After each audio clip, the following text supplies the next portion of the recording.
So you came to Los Angeles, this was probably about 1961? Yeah. Came in, did a Route 66 with Darren McGavin and Lois Nettleton in Youngstown, Ohio on the way. One of the best pieces of work I had done at that point. And was given an old beat-up Volkswagen by a friend, and another friend was moving out at the same time, had him drive that out here. And my mother and brother had bought us a new 61 Chevy Impala. And we attached a 14-foot U-Haul to that, loaded it to the gills by professional packers. It still had about 1,000 pounds of furniture to send with Mayflower. Well, we went everywhere pulling that damn thing. Got to Kansas City, and my brother fortunately was able to have his men put on some air shocks for us, because we couldn't go more than 40 miles an hour with the trailer hitch bouncing, hitting the ground. The weight was so intensive. With the air shocks, we could travel full bore. Went to the North Rim of Grand Canyon with that trailer. Stopped in, first we stopped in Carbondale, Illinois, Columbus, Ohio, to see her relatives. Then Carbondale. You were married at this point? Yeah, to my dear wife, Nancy. Married in '59. And So a non-professional? no, she had been a sub-agent at the Lucy Kroll Agency, and offered me, we were at mid-show dinner on Sunday with Frank Perry and his girlfriend. And she was best friends with her, and she came along, and she gave me half of her steak and immediately won me. Then, where were we? You got coming to California, Southern California. Yeah, stopped in Columbus, Ohio, and Carbondale, Illinois to see my sister, then to Kansas City to see my mother and brothers, and then to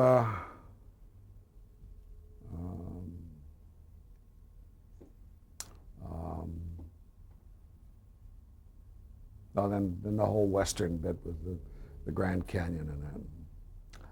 And finally limped into town on Memorial Day of '61 after leaving Vegas.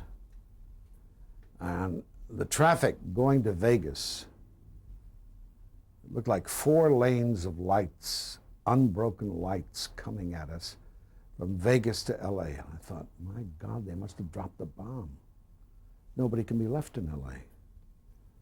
I had no idea that what the vehicular traffic amounted to. What were you coming to? Did you have a house? Did you... I had a friend out who lived right off Highland, McCadden is where he lived. And he said we could park the trailer nearby and spend whatever nights. He had been my roommate in New York. So we spent about a week, maybe 10 days with him. Finally found a place up in the hills and unloaded the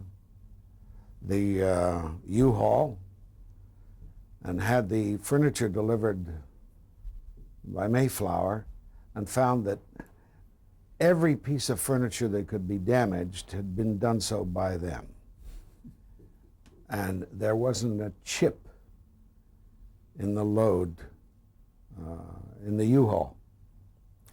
But there were rope burns on the couch, gouges and rope burns on the table, paint splotches. I mean, unbelievable. They couldn't have done more to hurt it. We got some financial restitution from them. Not an auspicious start in Los Angeles. No, well, we loved Los Angeles. We loved it. We lived in the hills, First night we're in our little apartment up there and hear noise outside, look out the window, and there are a couple of raccoons lying on their backs in an avocado tree, just munching away, just having the time of their life. I said, this is home. You were telling Toto is a long way from Kansas City.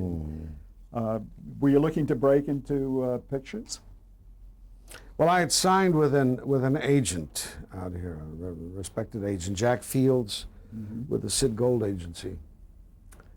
And I came into town in perfect stride. My Route 60, my Naked City had played, and my Route 66 was about to play. And I came in right at the time to start escorting me around the studios, and it was just perfect. I began to work immediately, and in the first half year I was here, made more money than I had made in any year in New York. This was not a time when you had to scratch around for assignments. No, and that was the other refreshing thing. You couldn't pound any beat. You couldn't make the rounds. You waited at home until your agent called you. Now it would pay for you to get out there and shake some moths. You did eventually break into movies? Not movies per se. What I got for the most part were, guest appearances on dramatic shows. I was afraid of comedy, although I had been good at it. But nobody was being vaulted to stardom through comedy in those days. The unknowns, I mean.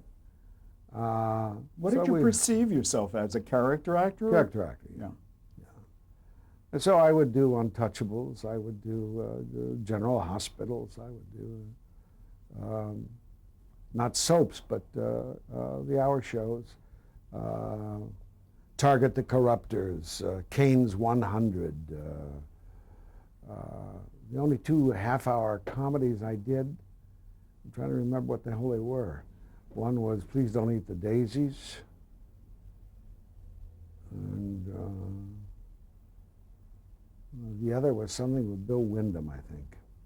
Please forgive me if this is a particularly naive question, but isn't it, in a way, a brighter future to think of yourself as a character actor than a leading man? Because a leading man is not going to be a leading man once you get a little older. No, you have to be awfully pretty. Yeah. And a character actor can have a long career. Sure. I mean, it's where Sean Connery is now proceeding into. It's what Gene Hackman is proceeding into. It's what Paul Newman is proceeding into. If they're lucky, they can do that. They can make that. Ray Milland's a good example, who was a leading man. And did a 90-minute movie with him and Gene Tierney. So you're going along this way, and as you say, kept very busy. Yeah, very busy. And then in '63, got my first break. Bing Crosby Productions was doing Slattery's People, and I was signed on. I thought I'd really arrived. I was doing first co-star. Richard Crenna was the star. Richard Crenna was the star. And this was a CBS show, as I recall.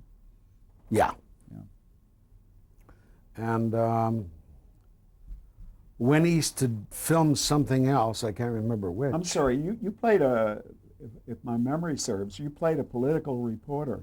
Veteran Capitol reporter, I believe. Here you were working your way up to Lou Grant. Presage of things to come. And I knew that they were going into production at a particular date. And I became very confused as to why they weren't hassling my ass to get back for costume fittings, what? And I was busy filming something else in the East, but they didn't seem to be any hurry to have me show up. So finally, I made inquiries. I may not have even been in the Oh, this is after we made the pilot, which was made in 63, November 22nd in Sacramento. And it was on the floor of the assembly off the ticker tape machine that they have there, that we got the news of Kennedy's death. And that shut down production for the weekend. We came back and finished it the following week. So that was November of 63, and knowing that the series was going to sell, and I did not get called back till late spring at the earliest to participate in the filming of the show. And I couldn't figure out why. Then when I began doing it, I understood, because there was nothing for me to do. I could only serve as a conscience of the show, and if I had, that would have given Dick Crenna nothing to do. Right. So Bob Gist, the wonderful director, was directing one, and he pointed this out to me. So he said, you know, and by this time I had done about 7 shows, and I realized that I could phone in last week's show, and it would serve as the same thing for this week's show. It wasn't very challenging, to say the least. And repetitive. It was a make-work type project for me. So Did Bing Crosby ever show up on set? No. So I writhed over this, and I discussed it with my agents, Jack and Sid. And, Jack pointed out how much money I'd be giving up, and I still was determined to, because I had made that mistake by staying with Three Penny Opera for so long. I wasn't going to make that same mistake again. And Sid, God bless him, after I gave the final decision, came back to me with the story and said, listen, you worked before, and you'll work again. So you did the right thing. But Slattery's people didn't last very long anyway. Well, what they did, they had a show that was going to very strongly feature me. And they said, we have we'll let him go as long as he promises to come back and work at the same salary. Well, I would have done that show for nothing. It was such a good showcase for me. Which show are we talking about? It was the show where I get jailed for not revealing my source. Leo Penn directed, and he was an old acquaintance from New York. He's now left us. Yes. And he directed me beautifully. Didn't you appear in a movie by this time, in Kid Galahad? I'd done Kid Galahad, and I had done Halls of Anger, which introduced Jeff Bridges to audiences, starring Calvin Lockhart. Did you work with Presley in Kid Galahad? Yeah. Your impressions? Nice guy. You I also worked with him twice. Change of Habit with Change of Habit. where you also worked with Mary Tyler Moore. Mm-hmm. No, I didn't work with her. Never saw her. You weren't in any scenes with her. No. Right. Didn't see her either, I don't think. But Presley showed you his talent. You convinced him he was a talented man. He seemed to be handling whatever he had to do, which was no great job, nothing too difficult. But he was just a pleasing personality to be around. Again, as an actor, any difference working in motion pictures as opposed to television, stage, radio? Oh, television is my greatest job, because you do it, you get in and you get out. You seem to, movies, you just tend to move in such an elephantine manner. It seems to take forever. Slow. But yet there's in my opinion, there's a class system in the entertainment industry. And you're a first-class citizen if you work in movies, and maybe a second-class citizen if you work in television. Well, that's what kept me out of a lot of movies. I can cite Godfather and The Sting, because I was a television actor, among other things. Also, perhaps Stars Born. There are about 8 pictures that I've missed out on because I was a television actor. And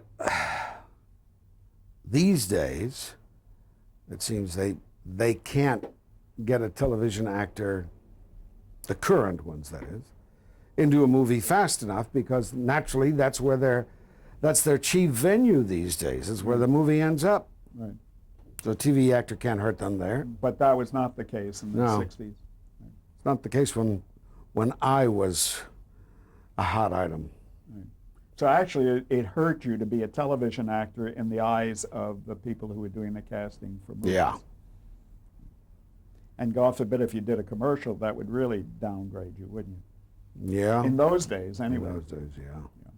There were always the exceptions on that. I know that we used commercial people on Mary Tyler Moore, and they were always the ones who stuck out as very, very funny. I have you in those days doing things like Profiles in Courage and the FBI series, The Nurses, The Defenders. Right. Did you ever meet Herb Brotkin? I don't think I did. Right.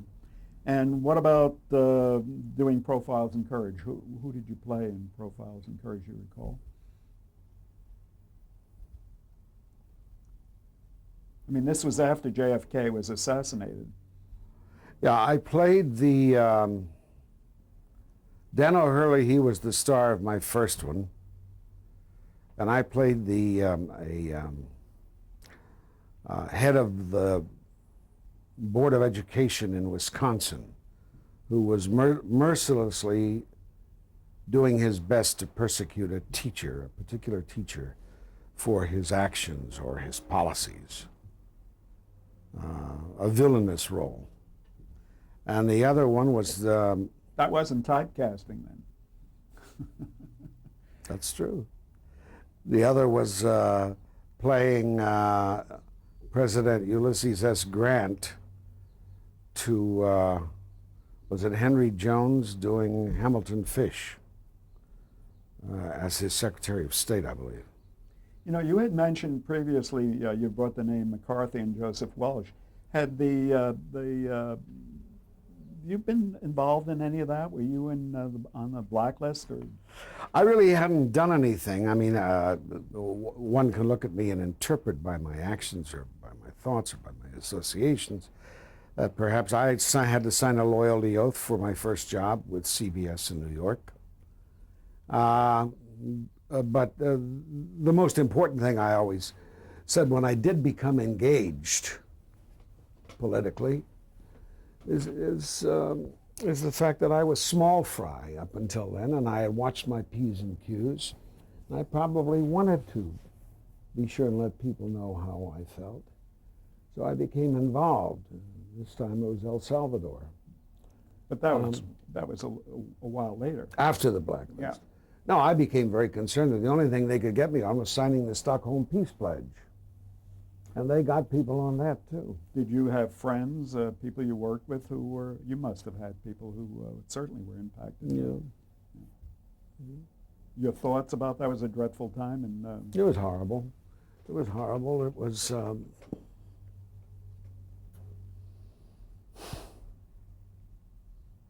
it was, as Lillian Hellman calls it, scoundrel time.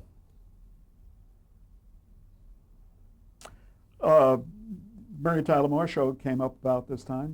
We finally made it to that pinnacle.